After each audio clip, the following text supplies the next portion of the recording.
What is up, everybody? I'm Gannon Buhr here, joined with Alden Harris. Today we are commentating on Gavin Babcock's round 4 at the Champions Cup here earlier this year.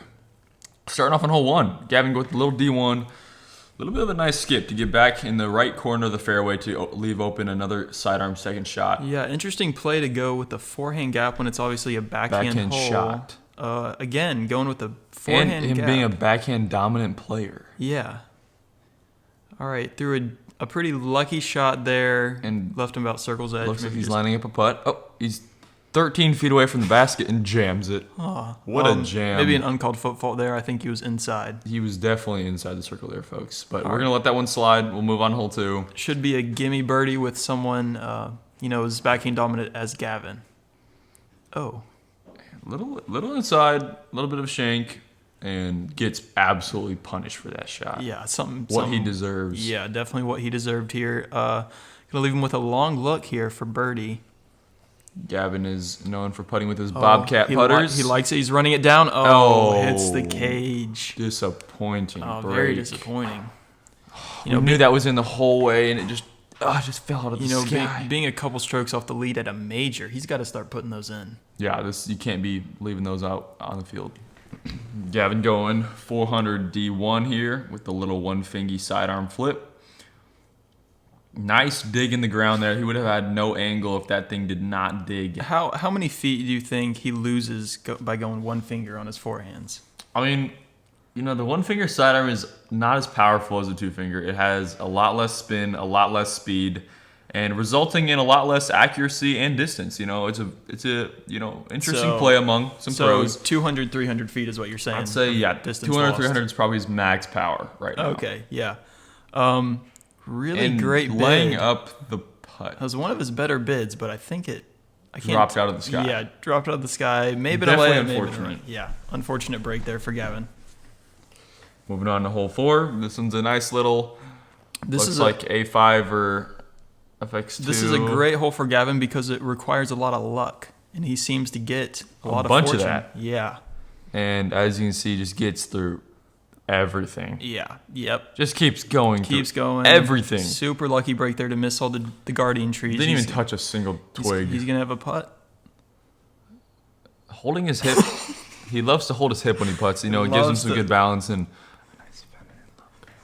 Yeah, he's definitely a player who loves to he tries to look good when he putts. Yeah. All right, on to hole 5. This is a must get. I mean, everyone's birding this. See if you can just execute. Not a difficult hole at all. Yeah, just executing the shot that everyone's gonna pipe. And yep, pretty routine there. Solid shot from Gavin, but lucky it did not roll down the hill. Nothing special there. Saw lots of rollways on those drives, but Gavin was able to stick it, and a little bit of a tester putt here for birdie. Yeah, he puts it in the heart. Gets the birdie like the rest of the field on to hole 6. Does not gain a stroke on anybody. Gavin being a backhand dominant player again, this should be a must get. Throws it a little low. Oh no! And that one had no chance to come back. That was just an awful release. Yeah, just a bad release there for Gavin. This is a tough shot for him. Another one fingy. What's your opinion about this? We talked about it. You lose distance, lose accuracy. And as you can see, it didn't go in. Yeah, I mean that was another lucky break there to not hit the first tree available with that one finger forehand. On to hole 7. Let's see if we can execute this routine. Really drive. Visualizing the shot here.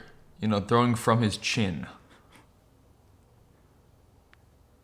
And a little long. Very long. Probably a good break that he shanked it that bad. Probably should have ended up OB long, but he got a good break to hit something. One finger. Wow. Missed his gap by 15 feet, but gets lucky through everything. Wow. What a break. What a break for Gavin. Are we witnessing the luckiest player on the Pro Tour right now, Alden? We definitely could be. I mean, he's thrown 1 or 2 good shots this round and is, 3 under par? Just crazy, man. Unreal. And giving it an honest bid. Very honest. That's why they call him Gavin Abe Babcock, because he's an honest Abe. Another honest bid there. Yep. He's in for par. Lucky par, but it is a par. Hole 8. This is a tough hole for Gavin because he's backhand dominant. Little FX2 one finger flick. Oh, goes a little deep. And does not understand the hole shape here. You have to give it a high release so that it can fade left. Oh, no. Not left, towards the right side of the fairway at the end of the flight. That was But Bobcat left with a putter here. And just another layup. never had a chance. Never had a layup. Just gonna... Oh, what? He never had a layup either. It was so bad. Laying himself a little bit of a tester putt here again. Putting with the next one. Nice putt. Yeah, what is your opinion about Gavin putting with X1s? You know, we don't see a lot of Prodigy players doing that, but... You know, the X1 is it's made in a very high quality plastic. Very durable, holds its characteristics, and, you know, it stays honest through the rest of its flight. Good feel in the hand as well. Nice straight line when you put it. Gavin with a shank. Well deserved. This is a... I mean, if you're not... how many patent pending sidearms have we seen Gavin throw this? I don't know, This but is number like at least 5. This has to be the easiest hole in the course. If you're not getting birdie here, you're losing. I mean, I think a birdie is losing strokes on the field. I mean, yeah. I mean, personally, 3 people on my card actually aced this hole. You know. Oh no, Gavin going to lose 4 strokes to the field here if he can get up and down. Tough up and down here for Gavin, knowing his skill set. This is not here. a gimme for Gavin.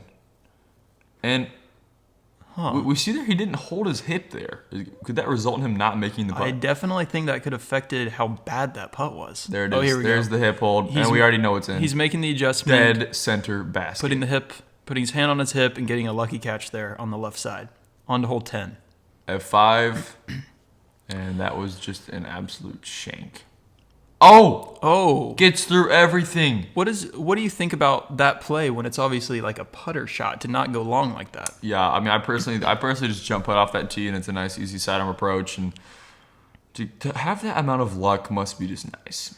You know, due to the course design being very difficult. Super lucky break there to get through the trees once again. And stop on the hill. Oh, to prevent it from going long. I know Gavin likes to turbo when he's going straddle like this, but he opts for just a normal straddle and cans it. Maybe a lucky break there. And Gavin needs to get some more luck on his side. You know, having a pretty terrible round, only being 3 down through the front 10. Just another gimme hole here. Everyone's getting this one. He actually puts it outside the circle. Maybe that shot was all right. As you can see, he has no power with the sidearm. Maybe the only one in the field not to get in the circle. I went mid-range and was pin high on this, and he goes driver sidearm. I went turbo off this tee. And wow. Is that Gannon Buhr? Wait a second. Wait a minute. That was a Gannon Buhr fist pump from Vegas. Interesting. Interesting to see. Maybe incorporating some of his... the bandwagon. Maybe he's incorporating some of his heroes moves. His heroes. You know, I've talked to Gavin. He really looks up to Gannon. You know, Gannon is one of his favorite players he's ever played with. You know, from Iowa, same state, and you know he has high respect for that guy. After a shank job off the tee on hole 12, he's left just in jail. What was that? Is he weighing meat at the fairway supermarket? Man, he's just chopped. Wondering why the mosquito hit his disc in the air and flipped it over. Man, so after going with 5 or 6 shots now, has a straight shot. Going M4 and another shank. This has to sit down. A shank job, could it get lucky? It does. It almost goes in. Almost goes in. Left him with a pretty routine putt, I'd say. Yeah, this one's just what we like to call a tap in disc golf. Yeah. I'm not sure why he's trying to be a ballerina here. Is this Gavin for his triple a par? Par.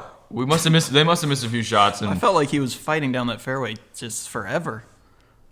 Surely we saw 7 or 8 shots down that fairway, I thought. Yeah, because he was weighing, the good and bads about him. Maybe a scoring error there. Maybe Gavin had the scorecard. Maybe. Well, they don't call him pencil whipping Babcock for nothing. Yeah, he's just going to take a par there. Cheat. Another tough hole for Gavin. Good break to skip straight up. That was a great bait. That was going straight into the tree. It's a tough hole for Gavin with that backhand dominancy. Another just tap-in putt. I mean, yeah, you can't miss those on this stage. Not impressive. Just a tap-in from bullseye there. Now we're going to move on to hole 14. Tough par 5. This is one of the gimmies on this course. Wait a second. Did he? That was a lucky break. That was a lucky break. And a straight skip. Wow. All the way up to the corner. That is where you want to be. 2 fortunate breaks there on that drive. Left him in a decent position here. Let's see if he can just give it some height. Oh! Folks, there was no height on that shot. And what is this skip? It skipped 500 feet past He hits the ground 15 feet off his second shot and skips to circle 2. That has to be the luckiest break we've seen all season. And Gavin's a fan of charity, you know. He does not want to leave out, you know, all the foundations from getting some bonus money from the Jomez Pro. Gonna go with his... I'm honestly not sure here. I think this is his D3 that I gave to him. So it's an obvious backhand shot. There is a sneaky forehand shot, but he decides to go forehand through the backhand gap. Super weird play there from Gavin. Gavin is just one with the woods. You might think he's Chewbacca at this point. Look at this. Didn't hit a single tree until you want to because the OB sneaks up over there. I can't believe what I just saw. Super lucky break from Gavin once again. Bobcat putting. Fortunate to get through the trees. Good up and down. Putt. Yeah, lucky, but, I mean, still good. Why is he walking? Does he have wedges? All right, he's got a tap in here onto gimme hole 16. This, you have to ace this hole if you want to have in your same This contention. is by far the easiest hole. It's a backhand hole, too. There's no not danger. A sidearm hole. You really can't mess this one up. And you really can't throw sidearm on this hole. And it shows, folks. My gosh. It shows. All that room to play with to the left, and he decides to cut it You know what they say, course don't lie. The course did not lie about that decision making there. No, it did not. It punished him for a really terrible decision and shot. And Tough approach here for Gavin's skill set, and it shows. Oh, they didn't go B. I'm sure that was a little bit awkward, knowing he doesn't really like the forehand too much. Leaves it circle's edge. This is a big putt for Gavin. But really just a tap in, so. Yeah, I mean, that's a tap in for the rest of the field, but for Gavin, I know that's a tester.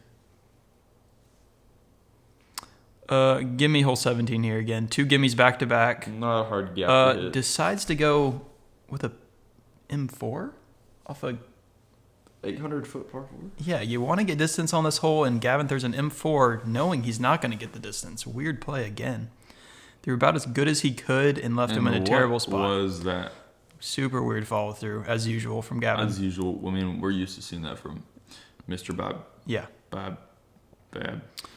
Another awkward forehand shot from Gavin here. This is number 7, patent pending sidearm of the round.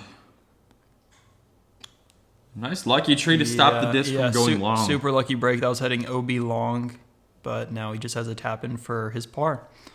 On hole 17, if Gavin can get through this last hole, this could be his first cash of the year. You know, Gavin actually told me coming into this event that if he did not cash at this event, he would have to give up disc golf for the rest of his life. Wow. This is a huge shot. This is as Gannon Buhr is on his tail, and you know, coming into this round, he told him that Gavin would not be beating him today. Little fist pump there from a really routine shot. We have to imagine that's in his head, and another one of these patent pending sidearms. He needs to get up and down here. Fortunate to not skip. Super fortunate to get through those trees. This is big for Gavin. This could be to secure his spot on lead card. He needs for to round hold the 2. hip. There it is. Dead center. And he's pumped about a mediocre 7 down, folks. But he's going to take that, earn himself a nice top 5 finish here.